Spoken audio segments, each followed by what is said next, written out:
It's the radio guy, Mike Prince. Welcome to another episode of the Mike Prince Show. Of course, our daily mission is to try to bring you some news you could use. Today is no exception to the rule. Follow me on Twitter at the Mike Prince Show. The YouTube channel is the Open Mic Broadcast Network. Our website is obnradio.com, and the 24-hour dial-in message line, 713-570-6736. And without any further delay, we're going to jump right into today's episode. We know that the latest shakeup in the world of Power 5 has been Oklahoma and University of Texas heading to the SEC. It's just a matter of time. Will it be 4 years from now, or will things develop fast enough to dissolve the Big 12 where Oklahoma and Texas can pick up life in the SEC? Meanwhile, there are a couple of major factors that are going on right now that cannot be ignored. Number one, what is the true worth and value now of the teams that remain in the Big 12, now known as the Big 8? You look at Baylor, TCU, Texas Tech, West Virginia, Oklahoma State, Iowa State, Kansas, and Kansas State.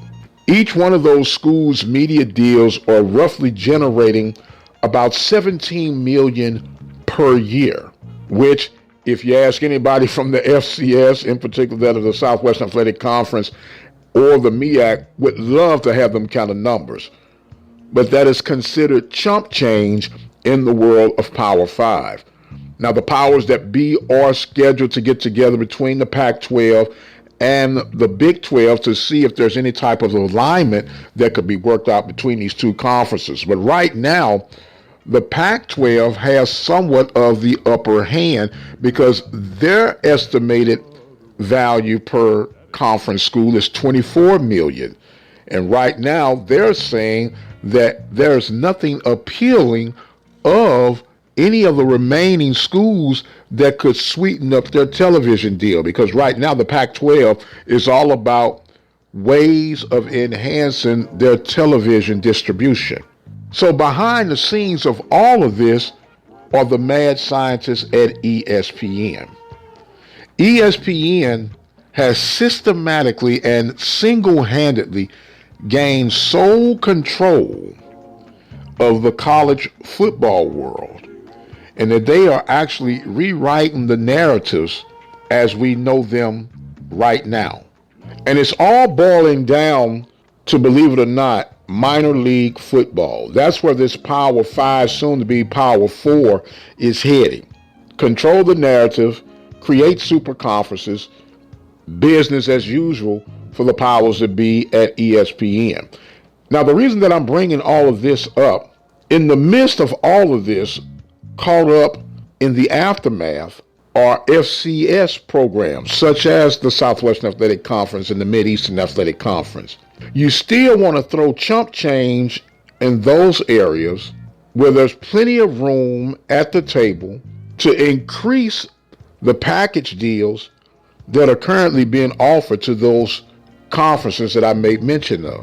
And I'm still echoing that a faint sound in the background that I think no one is really paying attention to right now, that I think could be a major player, in particular when it comes to HBCU athletics, is CBS. CBS has the know-how, they have the financial resources to make this a win-win situation for those who remain. They could still get a good return on their investment without being overcommitted in the case of an SEC. Remember, they were paying $55 million for broadcasting rights to the SEC, and ESPN jumped that thing up to over $330 million. And CBS graciously bowed out and said, you guys can have it. And so they could still have a pretty good return off their investment without putting in as much in the world of HBCU Division I competition. Maybe I'm doing a bunch of wishful thinking, but never say it's over until it's over, right? Of course, we'll keep a finger on the pulse of all of this and continue to share with you guys our views, thoughts, and opinions. But as for right now, I'm going to exit stage left. My time is far spent. I am the radio guy, Dr. Mike Prince. Thanking you guys so much for joining in with us. And until the next time, you guys be blessed, and we'll see you on the other side. The Open Mic Broadcast Network would like to take this time to recognize its sponsors and underwriters: Attorney Lee Van Richardson, Brazos Valley Schools Credit Union, Prairie View Athletic Club, Temple of Refuge Ministries, Reflections Paint and Body Shop, Helping Hands Lawn Service, Diva Skin Conditioner, Purple Drip Daiquiri and Grill. For more information on how you can become an underwriter or a sponsor here at the Open Mic Broadcast Network, our number to call is 832-213-8824. Serving the community through faith and athletics. The Open Mic Broadcast Network, Prairie View, Texas.